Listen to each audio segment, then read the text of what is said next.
Okay, so here we have our Duo Direct no pull harness. So I'm going to show you how to adjust all the buckles and clips on here to get the perfect fit. So the first thing you want to adjust is the area that goes around the chest of the dog. Now, if you want to make this area tighter, the way you do that, unclip this, you've got a folded end here that's sewn. Now, if you want to make this tighter, you're going to want to take this end here and make it longer. So what you're going to do is you're going to take slack from this end here and push it through the buckle. You're going to take that slack and pull it through.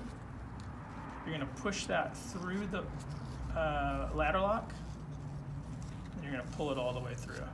And now you can see you've got a bit of a tail hanging here, but this has gotten much smaller.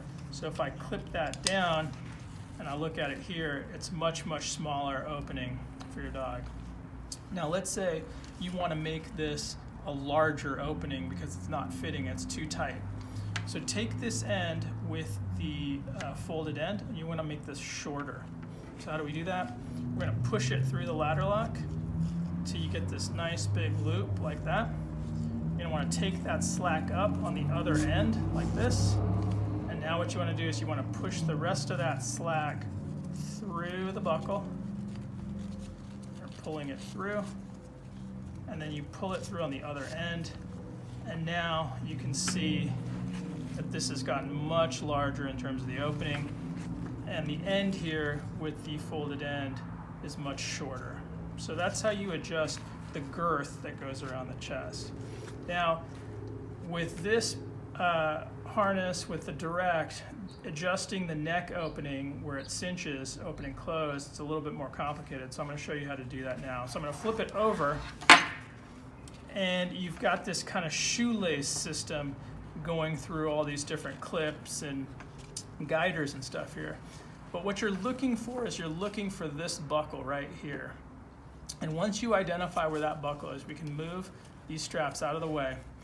And you'll see there's a bunch of webbing kind of folded up in there. And what you're looking for is the loose webbing on the end. On this one, it has another folded end that's sewn down. Just pull on that. And what you're going to do is you're going to pull out the excess webbing. So just like the Adapt, we have a pocket that we've designed to store the excess webbing right in there, and it's right under this buckle.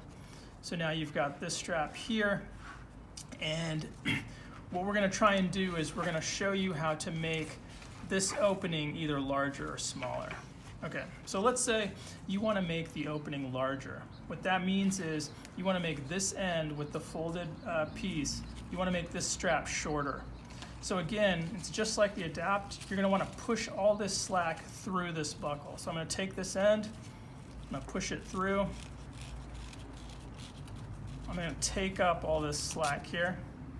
Then what I'm going to do is I'm going to keep pushing that slack up, and I'm going to take it up on the inside loop right there.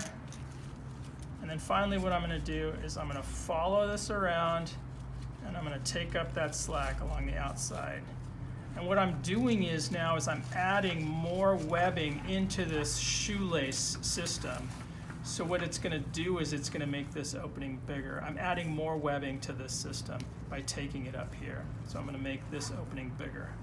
Now let's say you want to make it tighter. Let's say you've got way too much slack when it's tightened down. This is like, a foot long. So you want to take up some of the slack. So how do you do that? So what you want to do is you want to take, I know it's a little complicated, but you'll get used to it. You want to take this end with the folded sewn end of the webbing, and you want to make it longer. So again, how do you do that?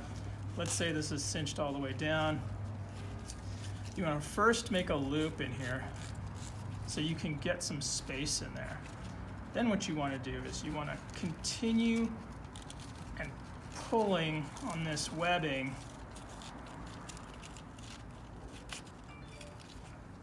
So I'm taking up slack from here, I'm pulling it through this system, I'm making an inner loop, and then I'm going to take up that inner loop through this piece here. Now you can see how this is getting longer. So let me do that one more time. I'm going to make a little space in here so I can make this inner loop. Then what I'm doing is I'm taking all this webbing from here, I'm going to pull it through, I'm going to push it, and you can see I'm making this inner loop, and I'm taking up all this slack here and I'm pushing it through this buckle. So I've got this big inner loop.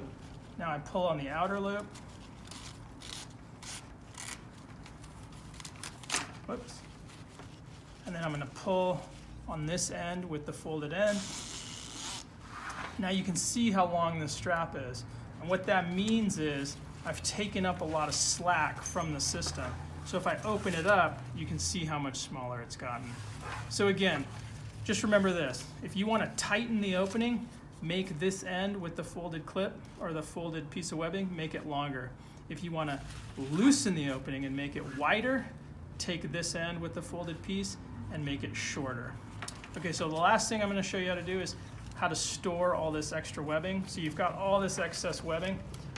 You've got this little pocket in here. Just slowly stuff it in there. You can just stuff it in there.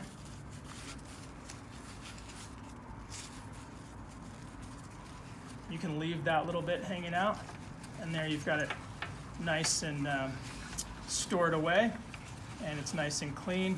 So you can then from here, if you pull on this end, you can see you get the cinch going on right there.